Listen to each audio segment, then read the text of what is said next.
একটু গভীরভাবে ভেবে দেখুন তো, যখন হাসরের ময়দানে সব মানুষের আমলনামা পরিমাপ করা হবে, তখন কোন নবীর ওপর নাজিল হওয়া কিতাবের গুরুত্ব সবচেয়ে বেশি ছিল? আমরা হয়তো অনেকেই ভাবি সেই নবী হলেন হজরত মুসা বা ঈসা আলাইহিসসালাম, কিন্তু সত্যটি শুনলে আপনি সত্যিই অবাক হয়ে যাবেন। আল্লাহ তাআলা মানব ইতিহাসে সবচেয়ে বেশি আসমানি কিতাব বা সহিফা নাজিল করেছিলেন এমন এক নবীর ওপর, যার নাম হয়তো আজ আমরা অনেকেই জানি না। তিনি হলেন মানব ইতিহাসের দ্বিতীয় নবী হজরত শীস আলাইহিসসালাম, যার ওপর আল্লাহ এক বা দুটি নয় বরং একটানা 50টি কিতাব নাজিল করেছিলেন। আজকের এই দীর্ঘ ভিডিওতে আমরা জানব সেই মহান নবীর জীবনের না বলা সত্য ইতিহাস, কিভাবে তিনি পৃথিবীর প্রথম কঠিন পাপ ও ফিতনার বিরুদ্ধে ঈমান রক্ষা করেছিলেন। আসসালামু আলাইকুম, মুসলিম হাব চ্যানেলে আপনাকে স্বাগতম। আমাদের নবীদের ধারাবাহিক জীবনী সিরিজের আজকের দ্বিতীয় পর্বে আপনাকে স্বাগতম। আজ আমরা জানব মানব জাতির প্রথম আদিপিতা হজরত আদমের পরবর্তী উত্তরসূরি সম্পর্কে। আমরা প্রথম পর্বে জেনেছি কিভাবে কাবিল হিংসার বশবর্তী হয়ে তার ভাই হাবিলকে হত্যা করেছিল। হাবিল ছিলেন অত্যন্ত নরম দিল ও ঈমানদার একজন মানুষ। তার এই অকাল মৃত্যুতে আদিপিতা আদম এবং আদিমাতা মা হাওয়া অত্যন্ত ভেঙে পড়েছিলেন। তাদের কোল জুড়ে নেমে এসেছিল এক গভীর অন্ধকার ও সীমাহীন দুঃখ। হাদিসের বর্ণনা অনুযায়ী হাবিলের মৃত্যুর পর মা হাওয়া প্রায় 5 বছর আর হাসেননি। তাদের এই কঠিন দুঃখের দিনগুলোতে আল্লাহ তাআলা তাদের সান্ত্বনা দিতে চাইলেন। তিনি তাদের কোল জুড়ে পাঠালেন এক অসাধারণ বরকতপূর্ণ সন্তান। আদম ও মা হাওয়ার ঘরে জন্ম নিল এক চমৎকার নুরানি পুত্র সন্তান। এই সন্তানটি দেখতে হুবহু হজরত আদম আলাইহিসসালামের মতো সুন্দর ছিল। হজরত আদম আলাইহিসসালাম এই পুত্র সন্তান পেয়ে অত্যন্ত আনন্দিত ও কৃতজ্ঞ হলেন। তিনি হিব্রু ভাষায় এই পুত্রের নাম রাখলেন শীস, যার আরবি অর্থ হল হিজবাতুল্লাহ বা আল্লাহর উপহার। হজরত আদম আলাইহিসসালাম বললেন, আল্লাহ আমাকে হাবিলের পরিবর্তে এই উত্তম সন্তানটি উপহার দিয়েছেন। হজরত শীস আলাইহিসসালাম ছোটবেলা থেকেই ছিলেন অত্যন্ত বিনয়ী, শান্ত ও প্রজ্ঞাবান। পিতা আদম আলাইহিসসালাম তাকে নিজের কাছে রেখে সমস্ত আধ্যাত্মিক ও জাগতিক জ্ঞান শিক্ষা দিলেন। তিনি তাকে দিন ও রাতের বিভিন্ন সময়ের বিশেষ ইবাদতের নিয়মগুলো শিখিয়ে দিলেন। আদম আলাইহিসসালাম বুঝতে পেরেছিলেন এই পুত্রই হবে তার মৃত্যুর পর মানব জাতির একমাত্র পথ প্রদর্শক। হজরত শীস আলাইহিসসালাম যখন প্রাপ্তবয়স্ক হলেন, তখন আল্লাহ তাকে নবুয়ত বা নবী হিসেবে মনোনীত করলেন। আল্লাহ তাআলা মানব জাতির হেদায়েতের জন্য আকাশ থেকে সহিফা বা ছোট ছোট কিতাব নাজিল করতে লাগলেন। হাদিস অনুযায়ী আল্লাহ তাআলা হজরত শীস আলাইহিসসালামের ওপর মোট 50টি সহিফা নাজিল করেছিলেন। পুরো মানব ইতিহাসে আর কোনো নবীর ওপর এত বেশি সংখ্যক সহিফা নাজিল হয়নি। এই সহিফাগুলোতে ছিল আল্লাহ তাওহীদ বা একত্ববাদের মূল শিক্ষা। তাতে ছিল কিভাবে একটি সমাজ সুন্দর ও সুশৃঙ্খল উপায়ে পরিচালিত হবে তার স্পষ্ট নিয়ম, এবং তাতে ছিল কৃষিকাজ, কাপড় বোনা ও বিভিন্ন হাতের কাজের চমৎকার সব বৈজ্ঞানিক জ্ঞান। হজরত শীস আলাইহিসসালাম এই 50টি সহিফার জ্ঞান নিয়ে মানুষের মাঝে প্রচার করতে লাগলেন। তিনি মানুষকে এক আল্লাহর ইবাদত করার এবং মূর্তি পূজা থেকে দূরে থাকার নির্দেশ দিলেন। হজরত আদম আলাইহিসসালাম যখন বুঝতে পারলেন তার মৃত্যুর সময় ঘনিয়ে এসেছে, তখন তিনি তার সমস্ত সন্তান ও বংশধরদের এক জায়গায় একত্রিত করলেন। তিনি সবার সামনে হজরত শীস আলাইহিসসালামকে তার স্থলাভিষিক্ত বা পরবর্তী খলিফা হিসাবে ঘোষণা করলেন।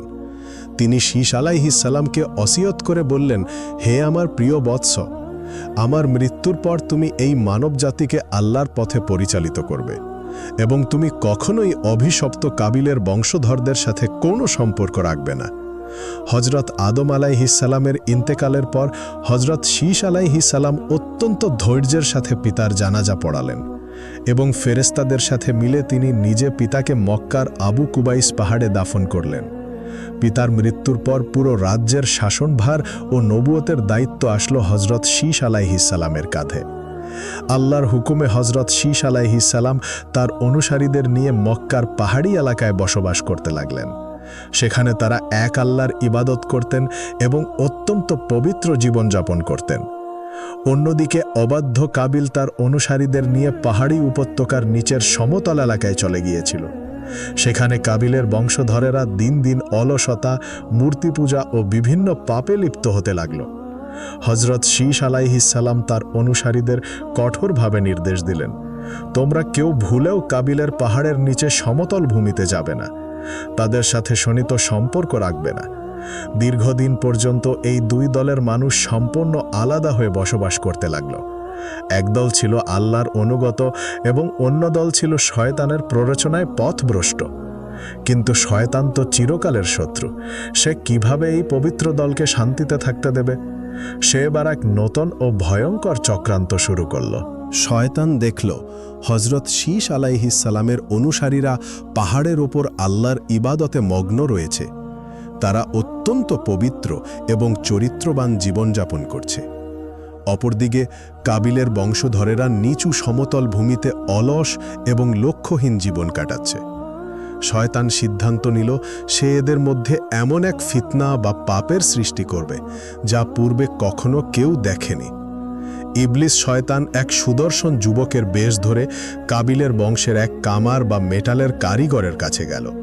সে সেখানে কাজ করার ইচ্ছা প্রকাশ করল এবং কারিগরের সহকারী হিসাবে কাজ শুরু করল। সে তার বিশেষ শয়তানি বুদ্ধি খাটিয়ে লোহা ও তামা দিয়ে অদ্ভুত সব জিনিস বানাতে লাগল। একদিন সে বাঁশি এবং ঢোলের মতো কিছু বাদ্যযন্ত্র তৈরি করল। ইতিহাসের প্রথম বাদ্যযন্ত্র ছিল এগুলো, যা শয়তান নিজে মানুষের মাঝে পাপ ছড়ানোর জন্য বানিয়েছিল। ইবলিস সেই বাদ্যযন্ত্রগুলো দিয়ে অত্যন্ত মিষ্টি ও আকর্ষণীয় এক সুর তৈরি করল। কাবিলের বংশের মানুষেরা এই নতুন সুর শুনে অবাক হয়ে গেল।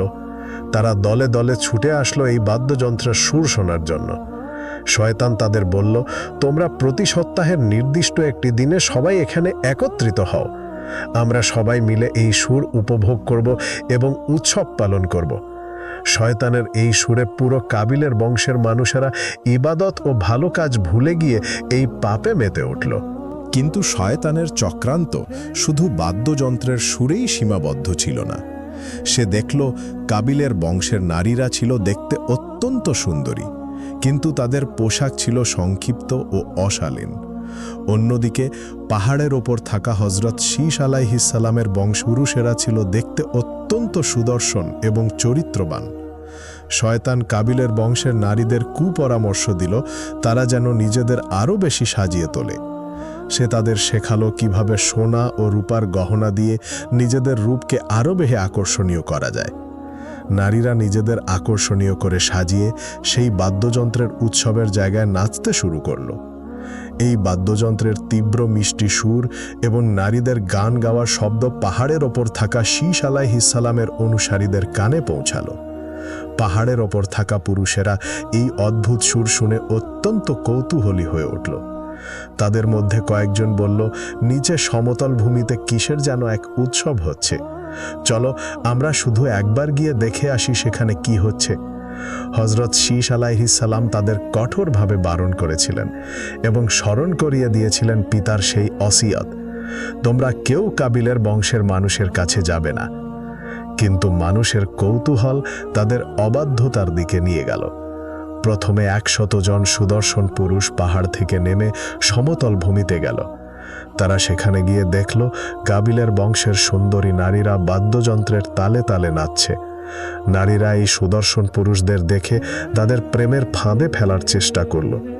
সেই পুরুষেরা শয়তানের এই পাতা জালে পা দিল এবং ব্যভিচার ও পাপে লিপ্ত হল।